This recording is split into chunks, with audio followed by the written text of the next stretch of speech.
the RV Advisor Podcast with your host, Tom Alexander. Get all the latest information, trends, advice from experts, stories from the road, and more in the world of recreational vehicles. Now, here's Tom. Hi, everybody. I'm Tom Alexander, and this is the RV Advisor Podcast. And joining me today from Spicewood, Texas, it is Lee Rutter from Renovating Rutters. We'll tell you all about that in just a second. Hey, Lee, how are you? Hey, I'm doing good, Tom. How about yourself? Doing well, thanks. I'm just looking at the sky and the tree behind you, and it looks like a kind of a pleasant day out there. That's beautiful. Yeah, and for folks who may not know Spicewood, like I didn't about 5 minutes ago until I was just educated, Spicewood is about 30 miles outside of west, right, of Austin.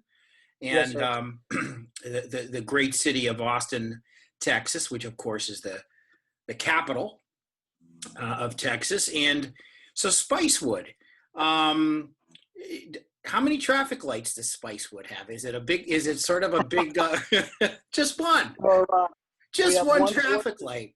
I kind of, yeah, I sort of grew up near or around many one traffic light towns myself, so I can relate. It's great to have you on, and I know that it's been you're going through we refer to it as a midlife crisis, but it's not a crisis. It's just a transition. I think it can be a crisis if you let it, but I think in this case, your case, you made a really very interesting transition into renovating, hence the name Renovating Rutters that you do with your wife, Candace. And so let's hear a little bit about that. Tell us a little bit about that. Give us some backstory on that situation. Yeah, we jumped into it a couple of years ago with renovations, and you talked about it being a midlife crisis. I would say it was a midlife adventure, but had done our last career for about 20 years, loved it. It was awesome. But just decided, I tell people I didn't want the new Corvette or the new girlfriend. I just decided I wanted a new career. So we made a massive jump and started chasing a Chick-fil-A operator dream, and won't beat you down with all those details, but Chick-fil-A is quite a different process for becoming an owner operator. And I just started out from the ground floor being a team member. Along with doing that, it was a little bit of a financial change for us. And so we started kind of revenue streaming multiple things together. A part of that was the RV side of things, renovating RVs, and then also Airbnb our house. And they all kind of worked together where we were able to Airbnb our house and then travel in the RVs while we were renovating them to prepare them to sell, which was quite for ladies who are nesters, which if you've seen the way my wife designs the RVs, I tell people she's the true brains, the brilliance behind our operation. I just do what I'm told. But yeah, it works best that way, I think, for us. I tell people I do about 400 hours of work on them. She spends about 3 hours over a weekend shopping, and everybody gives her all the accolades. And I'm like, where am I in this picture? But yeah. But anyway, yeah. So we jumped into the renovating side of it as a part of our, part of our revenue stream. Yeah, that's interesting, and it's in I guess in every partnership, it becomes evident probably at the outset or not too far away from the beginning of things who runs the show. And obviously you said your wife is sort of the artist behind it all, and the person who does the designing and oversees everything, and but you also need the folks that carry out the instructions, follow the orders, so to speak.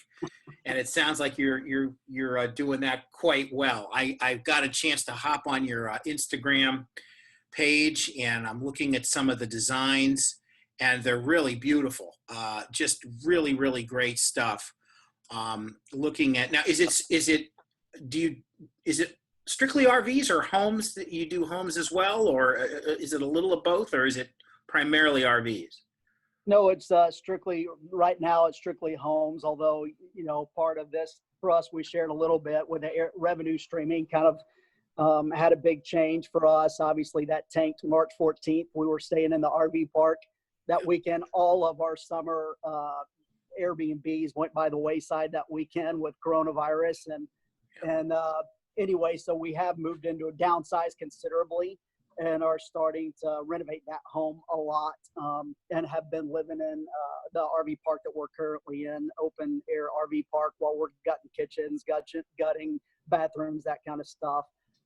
So just that's the only side of it that we've done with houses so far, but really have enjoyed the quicker turn on RVs, the opportunity. It's a creative outlet for us.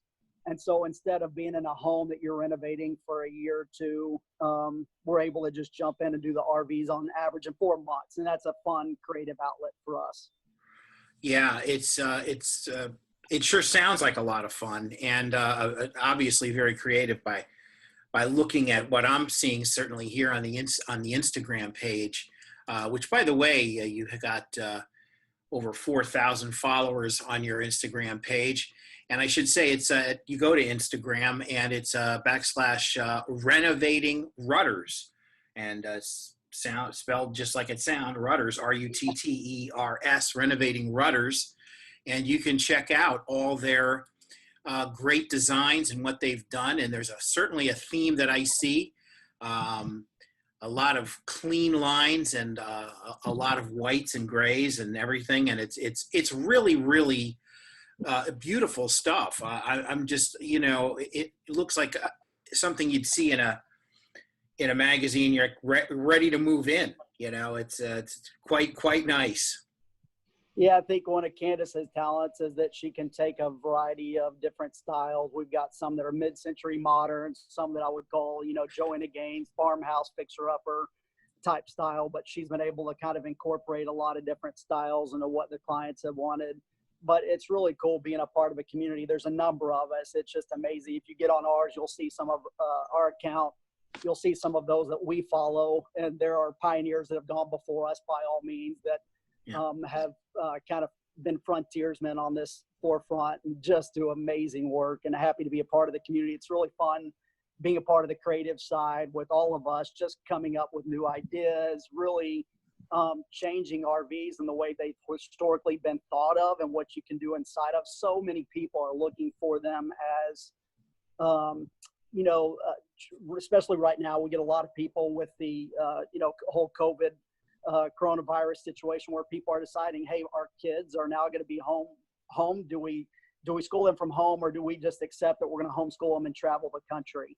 Yeah. And so it's kind of an adventure lifestyle that they're jumping into, but they want it to look like a home instead of maybe just the generic, what you buy off the lot. Yeah, that certainly makes a lot of sense. And with Corona going on now, or COVID, for the past 4 or 5 months, we've been dealing with this around the world, and of course right here in the States. It has been just a series of adjustments, and we've talked about this, kind of a recurring theme on the show, and and what folks are doing. I want to learn a little bit more about Candace's background in design and everything, and hear all about that, and just some more general RV adventures, as we tend to do. We'll do that right after this break. This is the RV Advisor Podcast. I'm Tom Alexander. My guest is Lee Rutter. Back in just a moment.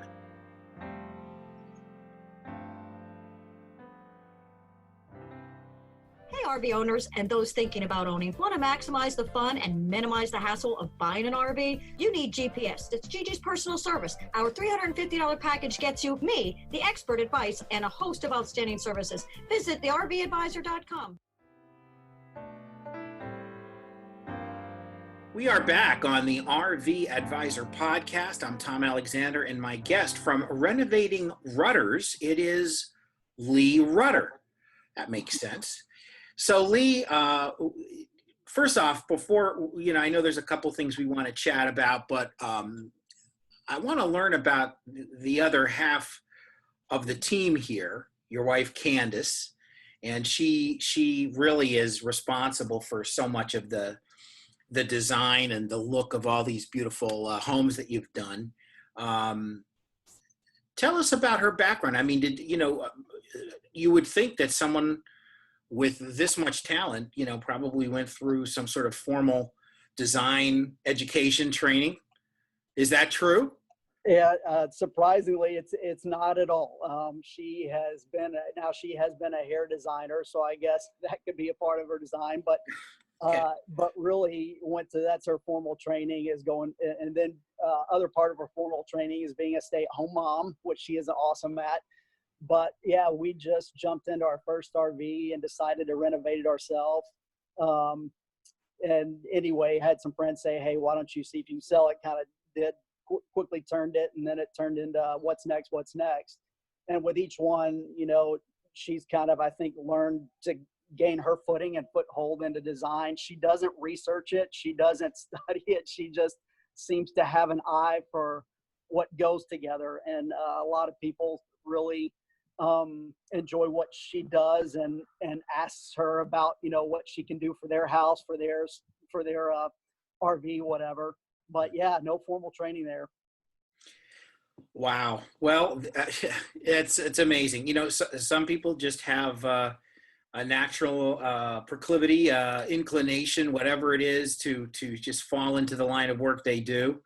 My father-in-law was trained formally in music and in music performance and composition and everything. And he wound up being an inventor and actually had several patents and many patents actually. And just had a mind like, it was incredible. Not even an ounce of formal training. Wow. But just had the brain for these kinds of odd and actually profitable inventions that he had. So you just never know. That's right. That's for sure. Now I know you said you've been a full-time RVer for about you've RV'd for about 8 years now, and it sounds like look, let's face it, Texas is a huge state. There's a lot to do, a lot to see in the Lone Star State. So I know that you do a lot of RVing right there. Yeah, like you say, it's a big place and lots of cool things to do locally. We launched into it about 8 years ago with our parents buying their first RV, and we confiscated it after about a month of them having it, and went to a RV park called Jamaica Beach RV Park down in Galveston area. And we're going to go for a weekend. And the next year it was 2 weeks. Next year it was 3 weeks. Now Candace would stay the entire summer if she could. She does stay for about a month now. Yeah. And we just leave it down there. But tremendous foothold in our family footprint, and they love it and look forward to it. We travel locally around Central Texas and just do getaway weekends, but largely that's our big trip. Yeah. And Galveston, of course, right there on the Gulf, and a sea town, I guess you could say. And the camp is the camping grounds are right there on the beach. It's very close it's across the road from the beach, but super close. We pop the kids in the back of the pickup and just hike over there about 100 yards. And but it's just, Galveston's such a historic town. I mean, with the hurricanes and the history, it was the original Houston, and then with the 1900 hurricane, kind of Houston became Houston as a result of Galveston becoming so risky to become such a business port.